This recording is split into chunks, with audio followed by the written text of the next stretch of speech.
you want to hear my idea for our stay-at-home date tonight? Sure. I think we could do some stuff that you say you love doing, which is one, we can cook together some brownies, right? Because you said you want some chocolate. And then while they're cooking, we can play a game that you like to play, which is called Overcooked on the Xbox. And then while we're eating them, the brownies, we can play a game that I want to play, which is Dutch Blitz, the card game. Okay. That You want to do that for our stay-at-home date? Sure. Okay.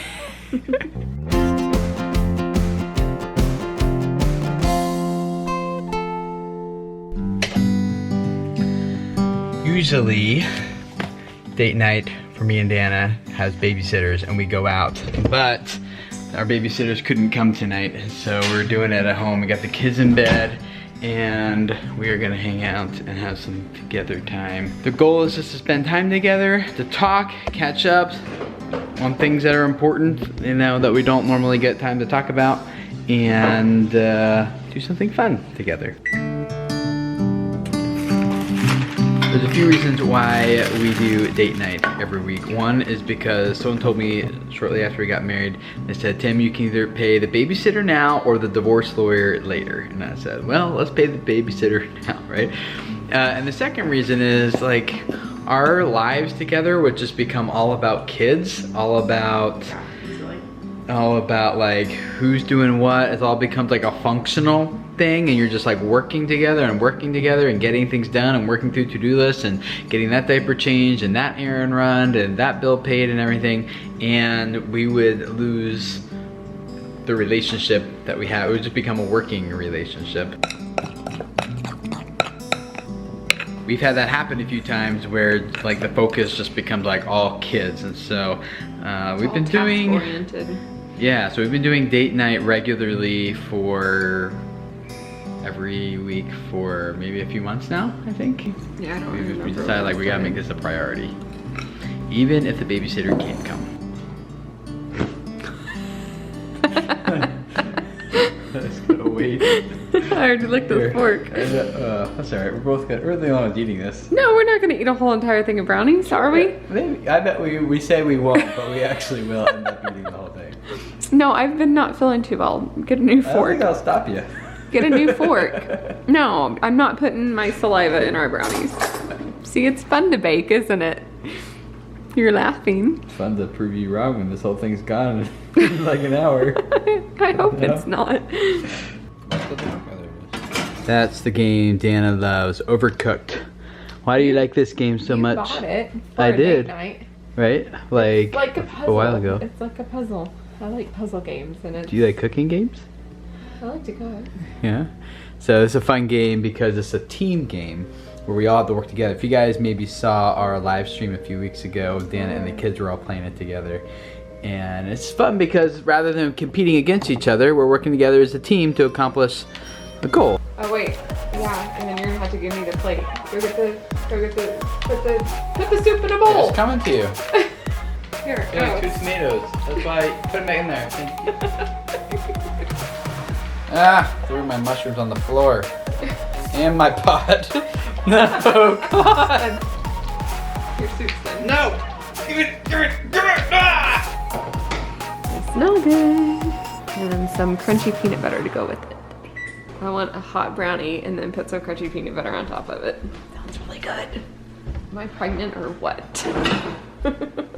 It looks like it's delicious, but it's not very pretty. I'm just kind of like... No, I should have put my peanut butter on my plate first. I put some butterscotch chips on top, and you're putting peanut butter on top. Wouldn't a pregnant lady want mayonnaise or something on top too? That's disgusting. Okay. You guys remember this game from, what, last week, 2 weeks ago, something like that? It's a game I used to play when I was a kid and rediscovered it and like, I really love this game. It's a lot of fun.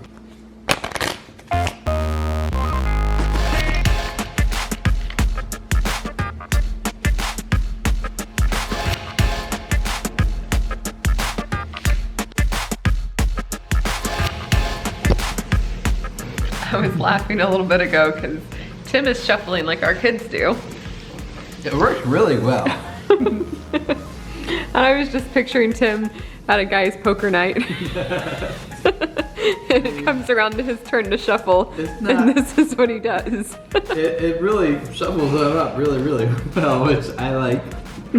Makes the game a lot easier when you don't have like certain numbers side by side accidentally. It's probably less time to shuffle that way, more thoroughly.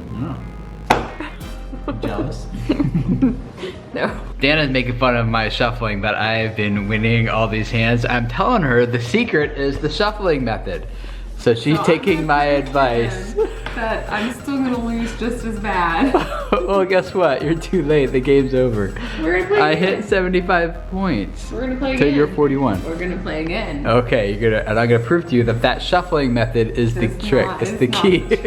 It's the most professional way to shuffle your cards. So I was complaining because I was setting up my deck and I had all my 2s on the bottom, and Tim was like, well, you didn't do it correctly. So I said, okay, fine. I reshuffled because I didn't like how my hand was.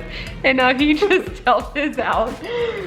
Well, you don't know how to play, but that's not good. I totally shuffled them, and I have all my cards. This is what you get for being so cocky. Well, let's see how it works out. We have not yet played this hand.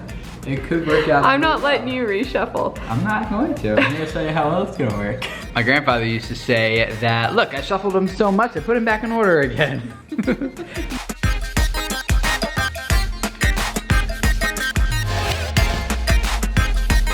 Our second game is over, and I told you that that shuffling method would work the best. Was I right? I won. You won that time. 84 points. No, to 37. So What happened it to works. you, though? Well, I passed on my winning strategy to you. You're welcome.